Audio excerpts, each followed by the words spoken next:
into this tournament are still alive with Sphinx's Revelation.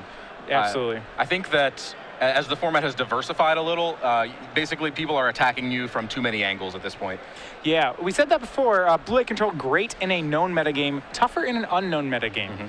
And we'll see how known this is. Keith is on the play. He started with a Temple.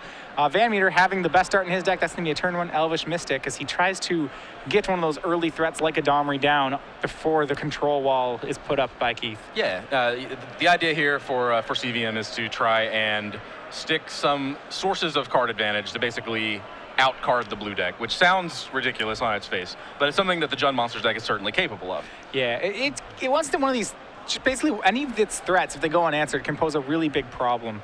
And we see right now Chris kind of looking at the situation. He can Temple here. He can also shock to go for a turn 2 Courser of Crewfix. And it looks like he's going to go ahead and pick the latter of those. Yep, and wants to, again, get his card advantage engine online. This is the card that you actually would prefer to play on a turn when you still have a land drop to make. It looks like it wouldn't have mattered here since he did not find a land on top anyway. Yeah, but he does sneak it past the Dissolve in Keith's hand, so now Keith cycles an Azorius Charm on the end step there, plays a third land, and passes back. Some knowledge there for VanMeter with that Azorius Charm. We saw earlier today players swinging Elvish Mystics into blue-white control, basically daring blue-white players to actually still have Azorius Charm in their deck list. Okay, that's fair. So we know that Keith does have it. Now, to be fair, Azorius Charm is not necessarily a 4 of either. Like, that could have been his 1. Right. So CVM actually still kind of has to play that guessing game. Yeah, in straight blue-white, we still see some number. In the 3-color decks, I would say, you know, it's probable they don't have Azorius Charm anymore. And you see here, Keith has cut his Azorius Charms down to 3 even in the deck. Yeah. Yeah, and it's a card that its stock has slowly gotten worse, I think. And you can see why just by looking at this board state right now. The real threats here are the Courser Crewfix, which is in play, generating its value with or without its attacks. And the Xenaghost, which is currently on top, but oh, it's coming. Yeah, and Chris VanMeter not, you know, he's doing the exact same thing there. He swings Elvish Mystic and Courser of Crewfix right into the open mana. Keith, no Azorius Charm, he goes ahead and takes 3s down to 17. Keith looking to stabilize here. Now he has this Jace, but cannot cast it currently. But even if he could, this stemming the bleeding in terms of damage is, again, not actually fighting the battle that CVM wants to fight. Yeah, a lot of times what it is that VanMeter and the Jund deck will continue to make threats and demand answers to each of them. And once like the Monsters deck gets 2 or 3 decks down the board, it's very hard for blue-white to come back. You know, they basically have to answer a lot of these threats 1 for 1 with cards like Detention Sphere, maybe Supreme Verdict. Their one catch-all is if they play Fated Retribution. That's a card, however, that I do not believe is in Keith's list. I do not see any. Nope. 0 Fated Retribution, main or side. So CVM does not have to worry about that one. Not that he knows that. Swing for 4 from Chris VanMeter. That puts Keith down to 13. Keith has yet to play a spell other than that one Azorius Charm, and he's falling dangerously behind here. He is. And CVM actually up on cards as well as on board. He has gone 2 cards deeper, I believe, with that Courser now. And sits with his Xenaghost, but chooses not to cast it. I think he smells counter magic here. Yeah, there was a counter spell there. VanMeter went for a Scavenging Ooze, and Keith kind of priced into dissolving. It seems like he's priced into dissolving whatever Chris went for that turn. You're right. I believe he does have to. Honestly, CVM could have just passed there if he thinks that he's dealing with just counter magic. Yeah. I mean, his board is not especially scary, but it's still a pretty reasonable clock. It's a 4-turn clock, and that's even if Keith were to fire off a mini Revelation, he doesn't dig himself out of that. Right. So I think that CVM knows he can basically force Keith to make a move here. And Scavenging Ooze it's one of those weird threats that it's kind of in between. You know, it's scary enough that Keith has to dissolve it, but I don't think he's happy to. I mean, I think Keith dissolves it because that puts 4 damage up, 4 power up to 6. And it's like, well, 6 is too fast. Yes. But yeah, I mean, VanMeter's got to be thrilled to trade a Scavenging Ooze for a dissolve. That's, you know, it's not a Storm Breath, it's not a Planeswalker. Sure. And I said before, actually, I missed that Mutavault down there, which he had just stuck into play. So yeah, he actually has a 2-turn clock right now, and that Scavenging Ooze would have not actually changed it, but it would have maintained a 2-turn clock through one piece of interaction. Well, right now it's a 3. It's 6. It has 6 power, so it's technically 3, but being at 1 is not really a very comfortable place. True.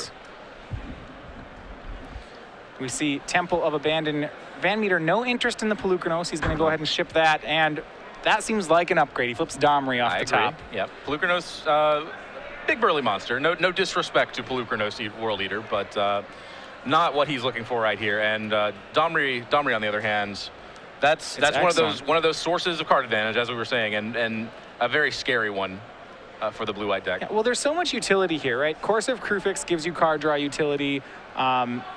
Scavenging Ooze is very cheap, can grow. I suppose Stormbreath Dragon, no utility, but it gets a pass just because of how fast it is and how much damage it can be. And then, these Planeswalkers. So it's like each of these threats, they all produce value, almost without attacking. Sure. Yeah. They produce value either by drawing cards or just killing people. Right. That's a utility all its own in my book. All right, well, on end step, Keith does make one of those mini revelations you were talking about. It's a rev for 2, puts himself back up to 9. Now with a full hand, he's going to have to deal with a board of 2 Mystics and a Courser and a Domri Rod on top. And probably the best way to deal with it is to ignore it all. He's going to tap out for an Elspeth Sun's Champion. Mm-hmm. Elspeth is a start, for sure. Yeah, opens the door to things like Stormbreath Dragon. Opens the door to, it opens the door, but then again, I think that door was open. Yeah, it's already there. Yeah, Keith could not afford to be reactive here because he was slowly getting beat down. Not even that slowly at this point. Yes, tapped out now, Keith is exposed to Stormbreath, to Rakdos Return, to Gore Clan Rampager, to any number of things. But if he does not fall to one of those cards this turn, if he untaps with the Planeswalker in play, he's in fantastic shape. Yeah. So it's a risk that I don't think he minds taking at all here. Yep. He knows there's a Domri and a Xenagos in VanMeter's hand, both of which are pretty potent threats, and VanMeter could make both of them. He could. With Xenagos, let's see, he could not cast Xenagos, activate Mutavault, and attack with all 5 then of his threats. So I believe the biggest dent he could put on that Xenagos just by shoving would be knocking it to 3.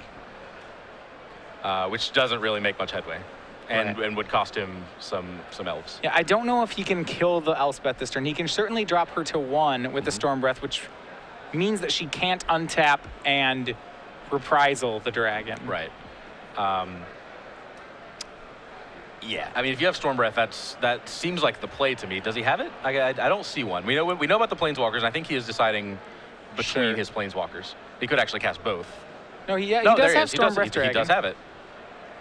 Okay. Yeah, now, Stormbreath actually limits his options. Then, if you cast Stormbreath, that's his play. Right. And I think he is. Well, he can go untapped land. He can go Stormbreath Domri actually, and he goes and shocks for Overgrown Tomb, taking 1 there, down. Taking 2, gaining 1. With that would tap his elves. Okay. Yeah. Sorry, I'm kind of piecing through his plays along with him. So, Stormbreath Dragon, attack Elspeth to 1. That's not a play that the CVM minds making necessarily. In addition to that attack, I was looking to see if he could use Domri to fight a soldier and force through additional damage that way. But I don't believe there are any worthwhile lines that involve that. So he's going to start with Xenagos here, actually. He can go Xenagos Stormbreath as opposed to Domri Stormbreath, thanks to Xenagos' plus ability if he prefers. Okay. He can actually cast all 3, right? The Xenagos makes 3 mana, and that gives him 8 total for Stormbreath and Domri. Gives him 7 total, because Courser doesn't tap. You are right. So I thought about it too. I was like, can he play everything? No, he's short. Yeah, we're still 1 short. A lot of math. I'm glad I have a bona fide mathematician to keep me straight here. Yes, that Courser doesn't tap. Yeah. Courser does everything else. So he feels like he makes mana. He's made enough mana this game, I think, in his own way. It's weird. He seems like he should be such a ramp card, but he's actually just a card drawer. He's not a ramp spell, despite all the text on him that says land. And now 3 mana made there. He's going to make Domri. All right. So it looks like no Stormbreath this turn. Okay. Looking to set up a turn in which we can one-shot Elspeth, I suppose. Well, actually, and if he gets to untap with Xenagos, he may be able to make enough mana to play Stormbreath and Monstrous it in the same turn. I'm not sure how far away he is from that. Looks like he would currently be 2 mana short. Well, this is an interesting line he's chosen. So instead of plussing the Domri, he minused it, had Courser of Krufix fight off a soldier token, then activates Mutavault and swings the team. Okay. I think presumably at Elspeth. Yeah.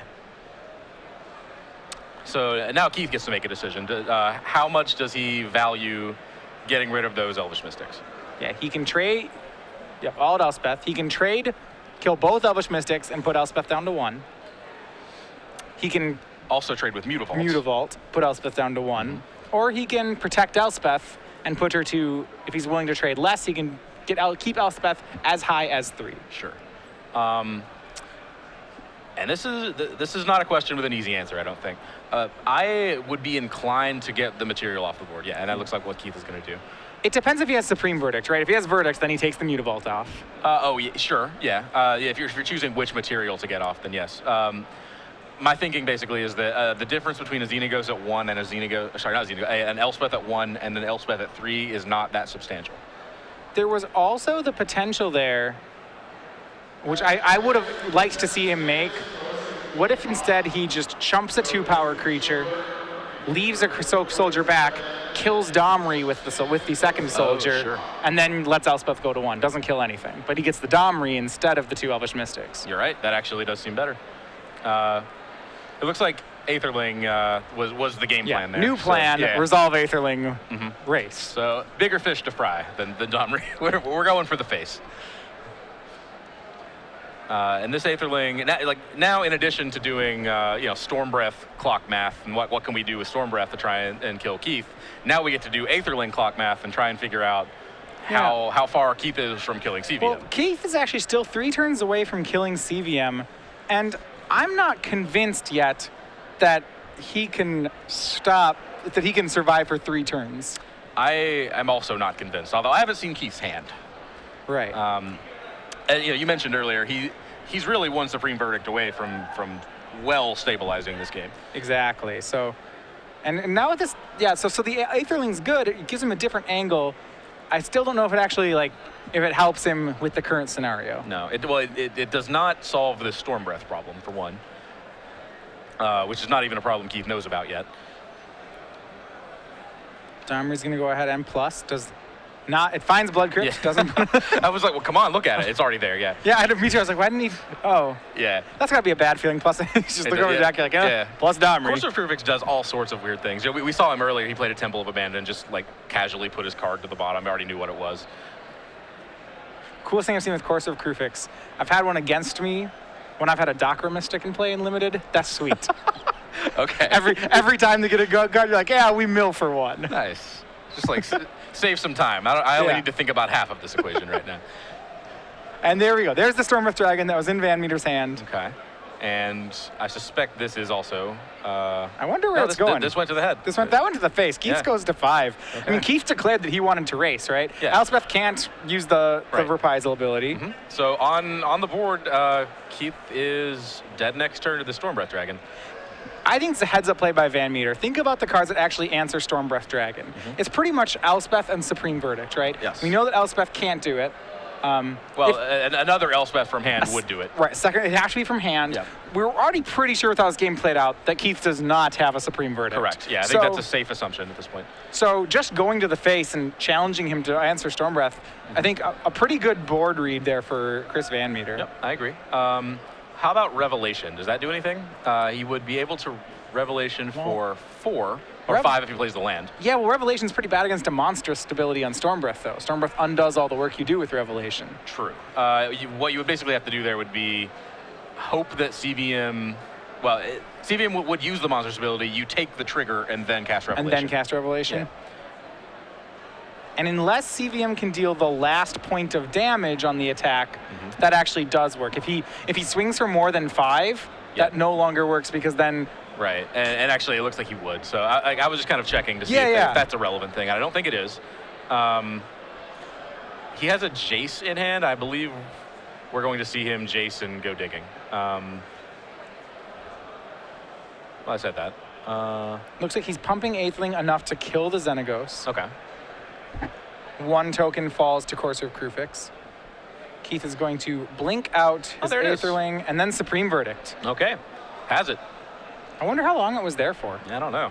makes soldiers. Aetherling comes back in, and well, now things are great for Keith. Yeah, things got much better. I mean, I just assumed he didn't have the verdict because it seemed like the verdict was so good the whole game. So he either drew it or he's a far more patient man than I am. Yeah, I'm leaning towards the latter, actually. That's awesome. Yeah. Then he showed. I mean, like, if you think about the last couple of turns, the board looked really grim for Keith, but he wasn't dead.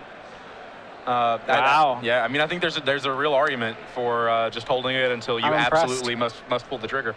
I'm impressed as well. Again, assuming that he was holding it. We are not sure here in the booth, but it was either quite the top deck or quite the heads-up play from Keith. All right, well, Chris now with just a lone Domri, he's going to cast Pelucranos World Eater here, but against an active Elspeth and active Aetherling, there is little VanMeter can do, and Keith should be able to clean this up in, well, I would think 2 turns. Mm-hmm. The Aetherling takes 3. In order to clean it up in fewer turns than that, he's going to have to get aggressive with those soldiers, but he doesn't have a good reason to right now, so he can sit on his counterspell.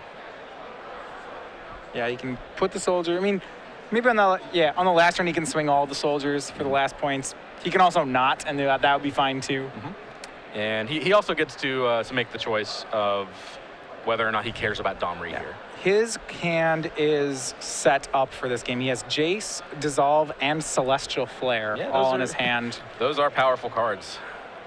I mean, that's an answer to everything VanMeter's doing. Sure does. He has an answer to the creature on board, answer to the next big spell. He could and card draw. He could get rid of the Domri just by jamming with his soldiers, it looks like. He certainly could do it with Aetherling. That would cost him some time, but time is a thing he has all of a sudden. Yeah, I mean, how you choose to win at this point in the game with a blue-white control deck is really kind of your leisure, your choice. For sure. The game's under control. Mm-hmm. But yeah, having said that, I certainly don't begrudge Keith to take his time and consider the options. It's a bit of a virtue, I would say, to play with caution when you're ahead. He's got to be a little careful here. He wants to still make the Aetherling unblockable. If VanMeter reads him for Celestial Flare, he can block with a Mutavault and a Pelucranos. I mean, I suppose Aetherling could still just become a 3/6. And then Aetherling doesn't really care about that. Again, it buys him time. I missed this the stomping ground up here. So Aetherling goes at VanMeter. We'll see. I'm not sure where all these. I think it's the Aetherlings going at VanMeter, soldiers going at Domri. Okay. Yeah. So with this mana up here, the stomping ground, he can actually monstrous Pelucranos for 1 as well. So okay. I would assume then they're all going at Domri. All going at Domri. Okay. Because if it's just the soldiers, he can fight over that a number of ways. All right, Elspeth is plussed. 3 more soldiers brings the count up to 6. Keith blinks out his Aetherling so that he can have it on VanMeter's turn. I imagine he'll just keep passing. Yeah, I see no reason not to. He actually could play Jace here. He has enough mana to play Jace and still leave up Dispel. Or not Dispel, Dissolve. I'm going to play Hallowed Fountain, tapped, and bring back Aetherling. Sad not to. Let's see here, VanMeter just playing off the top of the deck. Yeah, not a lot of live draws, I wouldn't think. Running Storm Breaths. Yes, running Storm Breaths. Does he have Rakdos Returns in his main deck? They're just in the board. Yeah, I know, like, most lists do not, but... Yep, his also does not. He has 2 in the sideboard, 0 in the main. Okay. So, actually, running Storm Breaths, I believe, is all there is, right? Yep. And Chris decides there's less than even that. Yes. So, well, once you miss the first one, I think you're a shot. You have to, in order for them to run, the first one has to show up. All right. So game 1 goes to Keith Rong, a game that put him on his back foot, but thanks to a really well-played Supreme Verdict, was able to get full value off that against Chris. Yeah, I was quite impressed with his patience there, as you said. Like, I would have fired off that Supreme Verdict the turn before that and the turn before that, and I think maybe the turn before that too. the first turn you could cast. Yeah, I don't like cluttered boards. I mean, if I'm getting a 3-for-1, that's enough value for me, I think.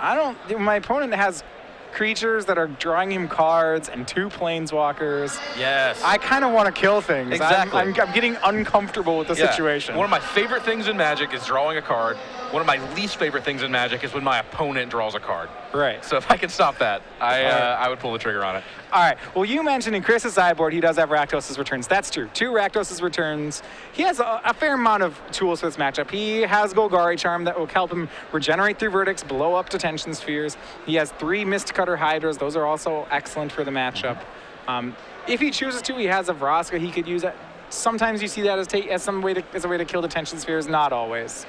I think I like Vraska in this matchup. Yeah, it deals with detention sphere, it deals with Elspeths. Yeah, and it's good. Yeah, in a weird roundabout way, it's a threat. It creates a clock in a way. There's a lot of flexibility with that card. I can see him bringing it in. Keth, on the other hand, Keth has Keth has a Faded Retribution. I said earlier that he did not, but I just missed it. There it is. So he has 1 Faded Retribution. He has 2 Archangel of Thune, which that's a card that I think generally these decks want to bring in just in the dark. He's not in the dark, but like that generally these control decks want to become more preactive and kind of bring a new threat in response to their opponent's post-board answers. So I expect him to bring 2 Archangels, the Faded Retribution, and some of these others I'm not so sure on. Well, before he brings in the Archangel, if he wants a way to win the game, I would also look at maybe instead using Jace Memory Adept. I'm a little worried about the Archangels. I don't feel like it doesn't match up well against a lot of the creatures in VanMeter's deck. It doesn't block a Stormbreath Dragon. It doesn't really interact with a Pelucranos. It can go aggressive, but I almost wonder whether he'd rather just go aggressive with a Planeswalker in the matchup. Yeah, I think he does actually want Jace Memory Adept as well. I suppose it's not an either-or situation. It may just be an all-of-the-above situation. I think you want as many whammies as you can fit.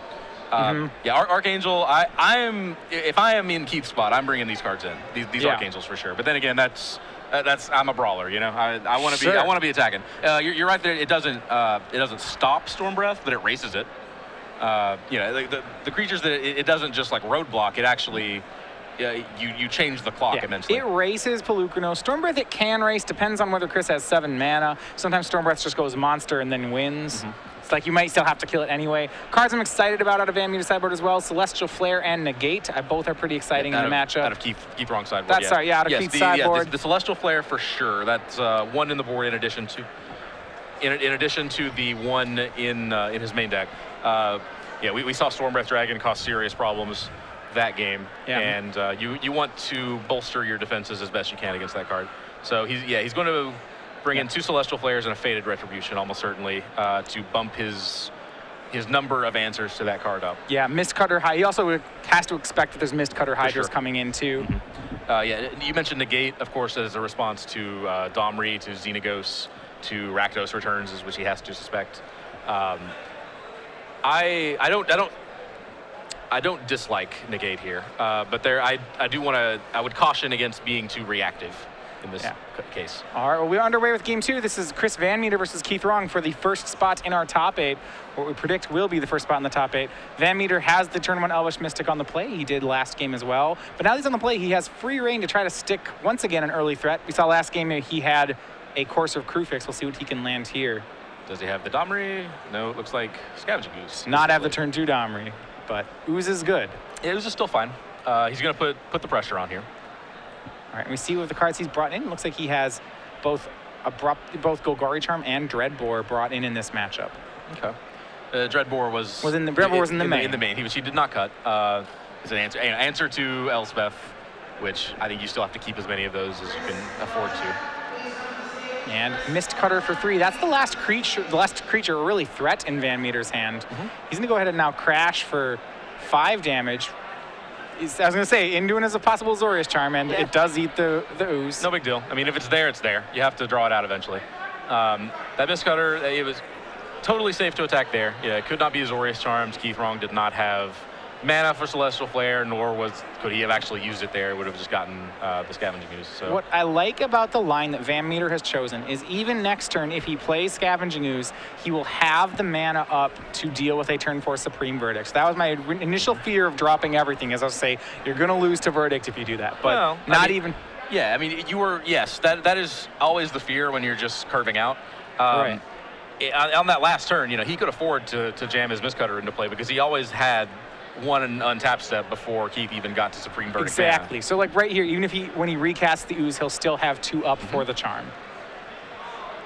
So he doesn't have to have that worry. Yeah.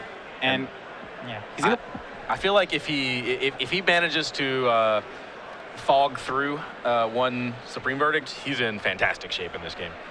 He's looking at 4 damage this turn and then another 6. He's basically going to put Keith in a spot where like he needs to have one of his then 3 Supreme Verdicts, and that's it. I don't think he has outs other than that.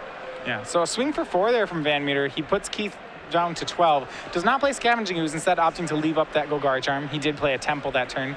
And Keith, with no Verdicts mana anyway, he plays a Temple of his own, leaving up Dissolve. He has both Dissolve and Sphere in his hand. But no answer as of yet to the Mistcutter Hydra. It's interesting to me that Chris basically chose 1 damage over casting Scavenging Ooze. Yeah. Well, having said that, actually, the weird thing about that situation is there's no way to cast Scavenging Ooze without completely telegraphing Golgari Charm. So it's possible that he just wants to swing to represent that he doesn't have it. Swings for 3 more. That drops Rong down to 8.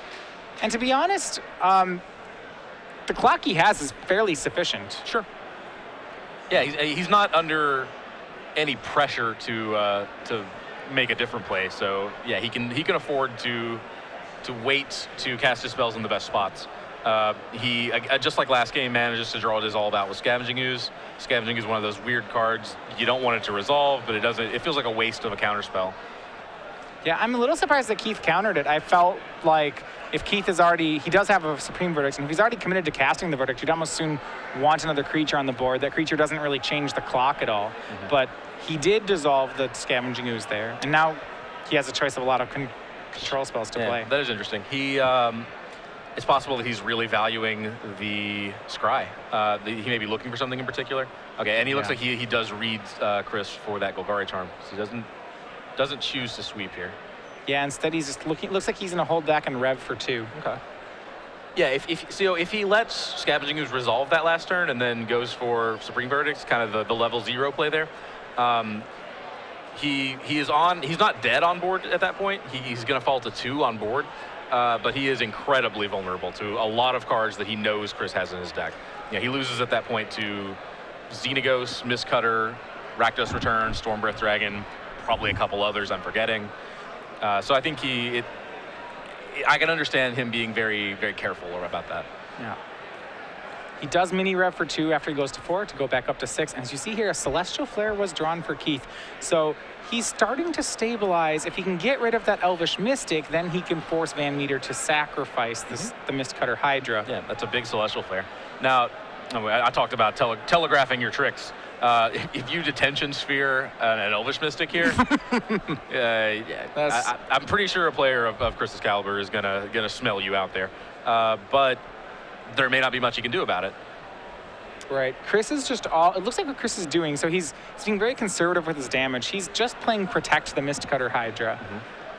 Now, the danger of that, of course, that Keith it's possible that Keith just like drops an Elspeth. That's how I think Chris would be punished for playing the game this way. Well, you can beat that with Golgari Charm too, just by sweeping the tokens. Right. So he plays the Verdict. The Golgari Charm regenerates. Xenagos, the Reveler's played for Chris, and he's going to go ahead and go for lethal here.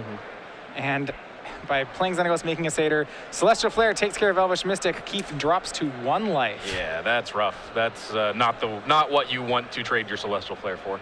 Only out is Land Fated Retribution here, I believe. The Verdict's Land Sphere. Yes, that would do it too. And that's what he's got. What he's got. All right. Verdict Land Sphere. Okay. Keith's at 1. Does Chris have any haste damage? Another Xenagos, a Stormbreath, a Mistcutter. A lot of outs here. He does not. No, he does not.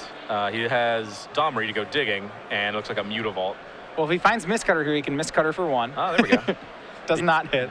The mightiest Mistcutter. Yeah, misses. And so now Chris's hand just 2 Dreadbores, and it's maybe that Keith has stabilized. We'll see. It may be that he doesn't have an answer to the Mutavault either. Yeah, he just has Land Detention Sphere. That Mutavault's going to kill him. Yep.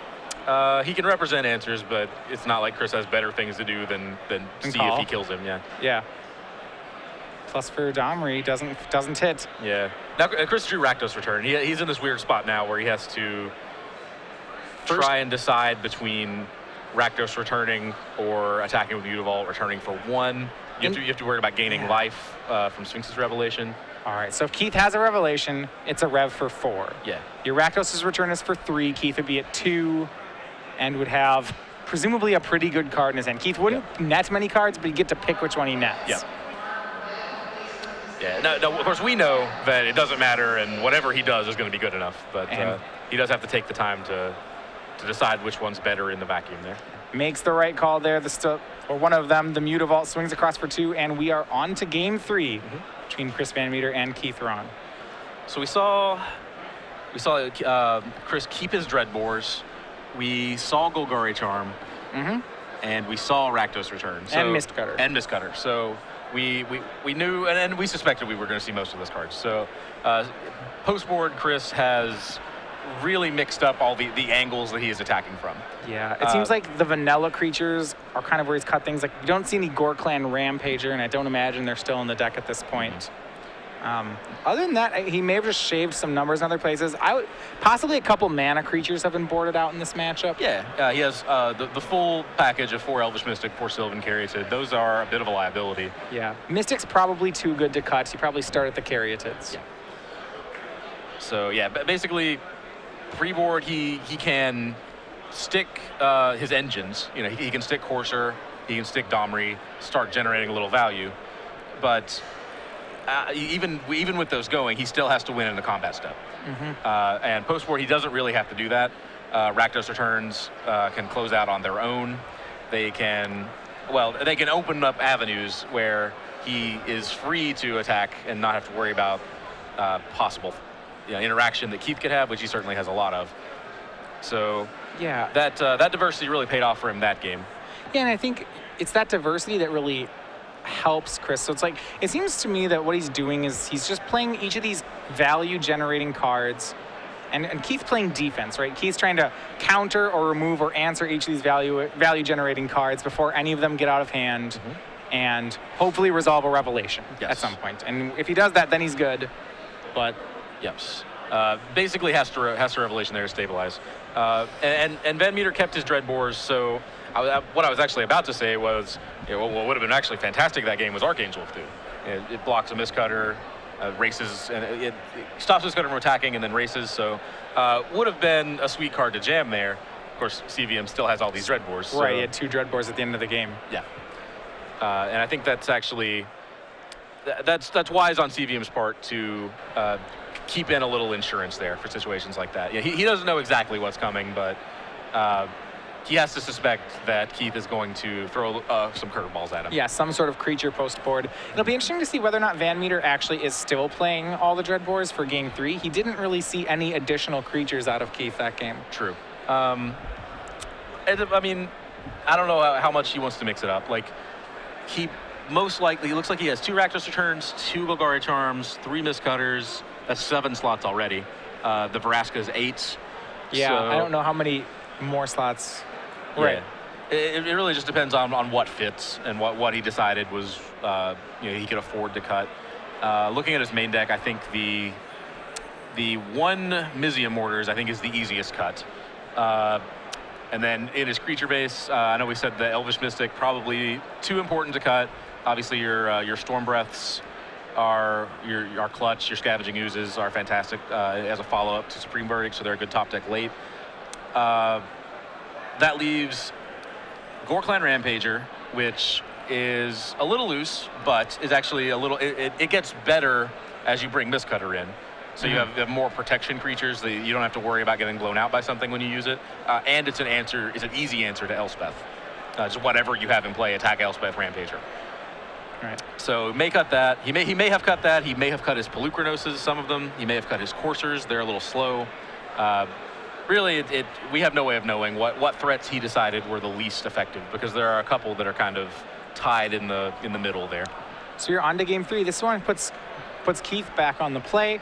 He starts with 2 lands, no effects, and for the 3rd game, Chris does have his turn 1 Elvish Mystic. We'll see if he can get that turn 2 Domri that's really good in the matchup. This time Keith's at the ready with a negate. Yeah, that Domri will not be very effective here.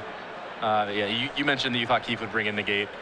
I I was apprehensive about that, but it looks real good here. Yeah, I know that, and this is a matchup when I play the blue-white control deck that I like negate against. It's not that there are that many cards to negate, it's that the cards, Chris's best cards, are answered by negate. The Planeswalkers and then the Rakdos returns. And then if you ever get to a point where you can hit your sixth untapped lands and then cast Supreme Verdict with negate up for the Golgari Charm, that's going to be a backbreaking play as well. Well, at least one Caryatid was left in. Chris on turn 2 made Sylvan Caryatid. Keith passed back with the Temple, still leaving up that negate, nothing else. See how much VanMeter wants to commit to the board. He does have a Rakdos' return in hand. He could try to return for 3. That would certainly get hit by negate. Or he may wait and see if Keith goes for something like Jace next turn. Yeah, we see his means of developing his board here are not great. He can add another Caryatid. That's not really developing his board at this point. He can cast Scavenging Ooze, which is not at its best with an empty graveyard. Yeah. Now, he does have the Stormbreath Dragon, so he can jam that, but he has to worry about jamming his best card into Supreme Verdict. So that's an issue as well. Then the Supreme Verdict would remove his best card and both his mana creatures. So, so if say he makes that play, he plays Stormbreath, attacks. Keith then plays his land, Supreme Verdicts. Even if Chris finds his 4th land, which he doesn't currently have, he can only Rakdos return then for 2. So that does not seem like a solid line. He's just going to use his Rakdos return, I think, here as a sort of test spell, although what he's drawing out is not actually an answer to the Stormbreath anyway. Yeah, so he went for Rakdos return for 3. It got negated. At least now he can see if there's a Supreme Verdict. And it's possible that even if we've seen before, even if Keith has the Supreme Verdict, he's likely not playing it here. We've seen him exercise a lot of patience on Supreme Verdict style cards. Oh, yeah. I joked that I would have been happy to trade Supreme Verdict for like 2 Elvish Mystics and a Scavenging Ooze. Maybe that's a little greedy on my part, but I'm not scared of this board. I see no reason to Verdict here. Draw for the turn was Gore-Clan Rampager for Chris VanMeter. So we know he kept in at least one of those as well. And honestly, I could imagine some diversity in threats there. I could see boarding out 2 of a couple things. Sure. I mean, some number of Gore-Clans and Pelucranos. I can't imagine he still, for example, has all 7 4-drops, but which ones he boarded out. Unsure. He does go for Stormbreath Dragon here. There is no counterspell in Keith's hand, so it's going to resolve. All right. And now he has to decide if he wants to play around Celestial Flare. That's the next step. It's like, beat counters, good. Now he has to beat both Celestial Flare and Supreme Verdict. So, all right, here's my thinking on VanMeter's side. My opponent didn't keep a hand with no removal spells. So what are the removal spells? They could be Azorius Charm, Supreme Verdict, Celestial Flare, and Detention Sphere Banishing Light. Yep. Well, if it's Charm or Sphere Banishing Light, then Stormbreath should be attacking. If it's Flare, he shouldn't be. If it's Verdict, he should be, but... You probably shouldn't have casted the dragon in the first place. Yeah, I probably shouldn't have cast the dragon in the first place. Okay. So basically, your thinking is that it's only correct to cast Stormbreath and not attack with it if you are putting Keith on exactly Celestial Flare. Yeah, and it's not like things get too much better, right? Because to let Stormbreath attack this turn, you have to swing an Elvish Mystic into a Mutavault. And actually, you can still answer the Stormbreath that way. Right, this doesn't play around Celestial Flare. Right. Again, Keith could block with Mutavault, and then in the end of combat step, use Celestial Flare to get rid of Stormbreath Dragon. I think we may see just that. There is a Celestial Flare. Keith shuffles to the front of his hand. Keith set up really well here. He has Detention Sphere, Banishing Light, Celestial Flare, 6th land, and Elspeth Sun's Champion right now. Yeah, that's a reasonable spot. Now, we mentioned that line of block and then end of combat. Celestial Flare, the Gore-Clan Rampager, and right there we see it, is going to muddy that plan a little bit. Keith still gets the 2-for-1, as it were, with Celestial Flare. Yeah, it's going to be a tough decision. Yeah. Hey, is it really, though? I mean... You have to keep the dragon? Yeah, I think you have to keep the dragon. Well, there is advantage to getting rid of this Mutavault, especially if you're worried about something like Elspeth. It is a mana source you're protecting. You're staving one of your lands and blowing up one of your opponent's lands by sacking the dragon here.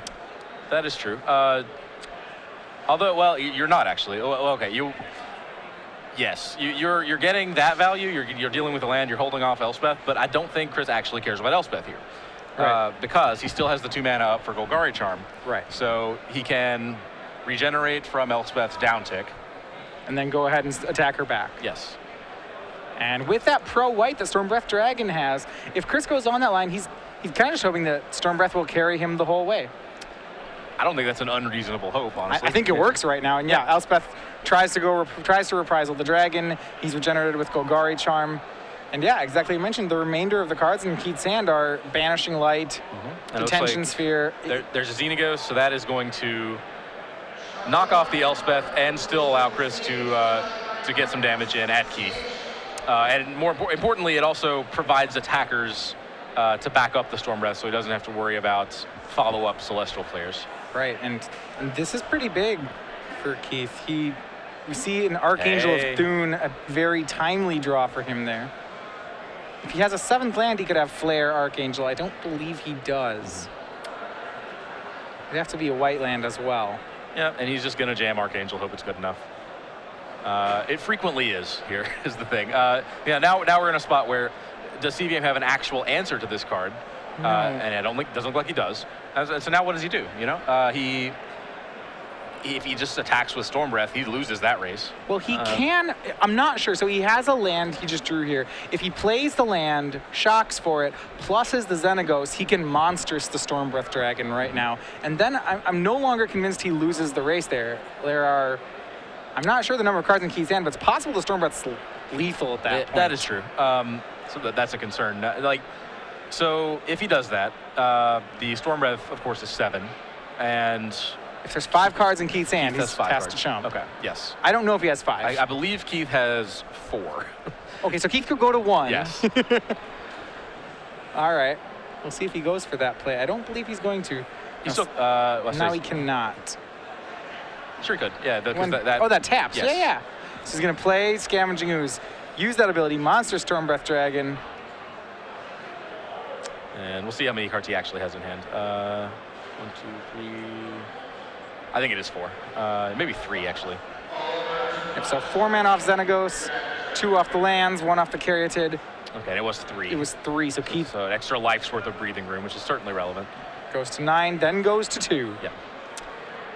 And it's Revelation. Okay, so now Keith can gain life from the Revelation, which grows the Archangel, so that the Archangel actually gains more life. So without making a land drop, he could gain 3, go to 5. The Archangel becomes a 4/5, can then attack the Xenagos, kill it, and go to 9. And he's dead on the swing. And then he's still dead, yeah. Okay, so that won't work. He does have removal spells in addition to that, so. Well, but he doesn't have a way to stop the Storm Breath. Storm Breath's Pro White. True. So he cannot remove the Storm Breath. And he cannot block the Storm Breath. So he has to. He doesn't have a play. Yeah. What he needed to somehow get above 7 life, which is not really that hard with an Archangel in play. And then also deal with the non-Storm Breath threats that were in play. Right. I think if he made it through that turn, I'm not sure. Yeah, he was 3 life short. If he can swing, if he was more than 3 life short, because he needed a removal spell for the Satyr, the Ooze, and the Xenagos. True. Yeah, there probably just weren't a sequence of cards. I don't think you can name 3